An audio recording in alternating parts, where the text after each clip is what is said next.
In terms of my own kind of personal approach to pastoral practice, I have to admit that it's definitely changed and evolved over time. And so there may have been a time in the past where I just tried to invite people to apply Catholic principles to their own particular situation. But now there's an intentional emphasis, at least on my part, to bring God into the picture, to invite God through prayer, to inspire us as to what we're supposed to do, and also just to kind of help us with areas of life that we simply can't handle on our own. Now, that said, what I found kind of interesting over the years is how people tend to respond to that particular moment. And so just kind of imagine a situation, right? So, imagine I'm talking to someone in the office, and it gets to that point where I invite them to kind of pray into the situation, again, to inspire us or to kind of surrender the situation to the Lord. How people respond to that invitation to prayer and surrender kind of reveals something about where they are in a spiritual journey. And so the question is, do they become discouraged, for example, thinking the Lord will not come through for me in the way that I want him to come through for me? Or do I respond with excitement even, kind of looking forward to how the Lord will intervene in sort of creative and unexpected ways?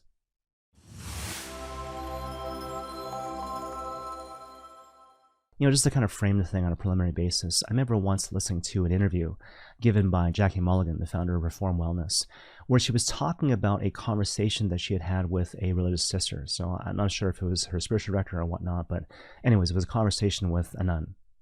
So basically what was happening in the context of this particular conversation was that Jackie was kind of describing her interior life to this religious sister, describing what was going on in her external life, if you will, in response to which the sister kind of looked at her and kind of smiled a bit and said, I wonder what Jesus is going to do in response to this situation.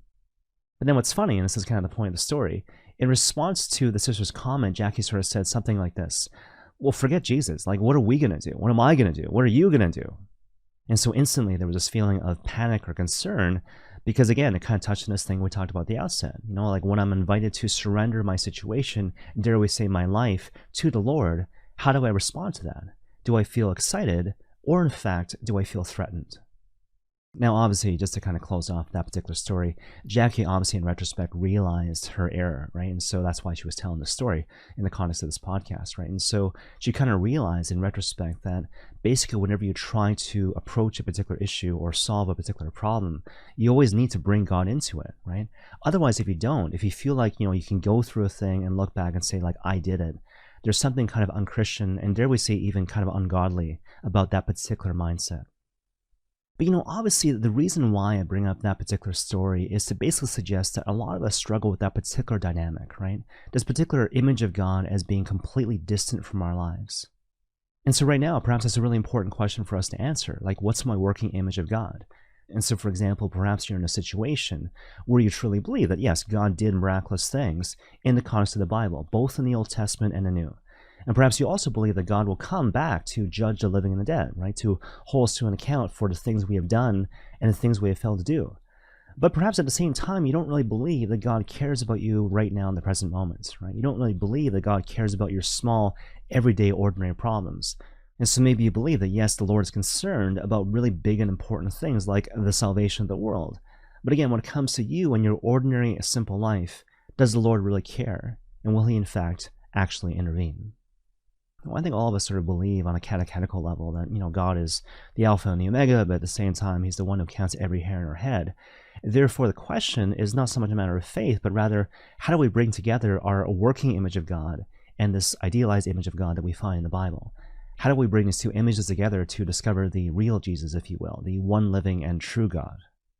Well, certainly this issue has multiple layers, so I don't want to sound reductive here, but perhaps I'm going to suggest that one way forward, one really important, concrete way forward, is to pray differently. To not just pray, to not just say prayers, but to pray differently. To pray with faith, to pray with trust, and to pray with a deep sense of joyful expectation. So regardless of what I might feel in my heart, regardless of my past woundedness, regardless of my past experiences, I joyfully expect that God will do tremendous things, that he will come through for me and bring about the work of salvation in those areas of my life where I simply cannot save myself. To illustrate the point, I want to share with you now this example that I heard from the life of Peter Herbeck, the founder of Renewal Ministries. And to be fair, I heard this example from a podcast, an episode from this podcast called Way of the Hearts with Jake Kim and Brett Powell. So as a matter of background, in the context of this story, Peter Herbeck was attending St. John Vianney Seminary in St. Paul's in Minnesota. And so he's married now, but at the time he was in the seminary. And he was charged, along with other seminarians, to come up with creative solutions to kind of advance the gospel in the context of campus ministry. And so what he decided to do was kind of go up with these guys to his parents' cabin for a weekend. And so basically, as he tells the story, Peter and the other seminarians, they began this weekend basically how you would expect seminarians to typically approach this particular issue, right? So they went off in private prayer, they had their notebooks, if you will, and they took notes based on inspirations that kind of came in the context of prayerful reflection. And then they came back in the context of group discussion to talk about their inspirations, different thoughts and ideas, which had come to them in the context of prayer. But then Peter went on to say that even though they were faithful in terms of taking that particular approach, it clearly wasn't bearing any fruit. And so the weekend was kind of wearing on, and everyone was getting kind of really frustrated. At which point, one of them, Jim, this person that Peter describes as being the simplest of all of them, he decided to kind of say to the group, like, let's just pray, right? We've been doing this thing in terms of doing the things on our own. Let's just pray about the thing and surrender the thing basically to the Lord. And so basically that's what they decided to do. So they started to pray, and I guess they started closing their eyes. At which point Peter says he heard a big thump. And he opened his eyes and he saw Jim on his knees. And Jim basically said this, God, we're just a bunch of dumb sheep down here bumping into each other. You got to help us. And then apparently there was a pause before he said, come on, God. And so it's kind of funny, but you got to imagine the other seminarians in this moment, right? So they're looking at Jim, thinking perhaps he's gone completely nuts. But then the way Peter tells the story is that within 20 minutes or a half an hour, a bomb sort of exploded in that room. And so the Holy Spirit descended upon the group in a really powerful sort of way. And so all of a sudden, after a weekend of basically just nothing, everyone felt inspired. There was this huge influx of creative energy. People were weeping with joy. And then on top of that, Jim felt so filled with the Holy Spirit, he started speaking the prophetic truth to different people in that group.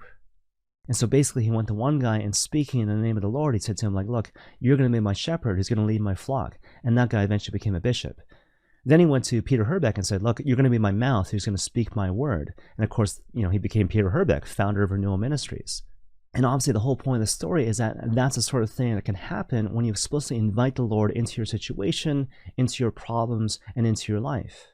And more to the point, we need to realize deep in our hearts that God will only respond in this way when we have the courage and the humility to show to him our great woundedness, that we ourselves are this big open wound, and that we desperately need the Lord. And we need to pray to him to fill that space, again, with a deep spirit of faith, a deep spirit of trust, and a deep spirit of joyful expectation. Okay, one final note, and I'll kind of end with this.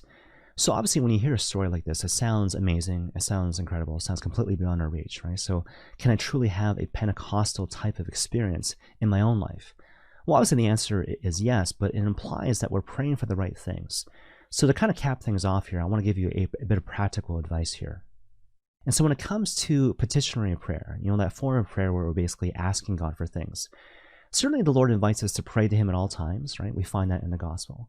And by extension, of course, the invitation is to ask the Lord for all sorts of things whenever the need arises. So hopefully that goes without saying.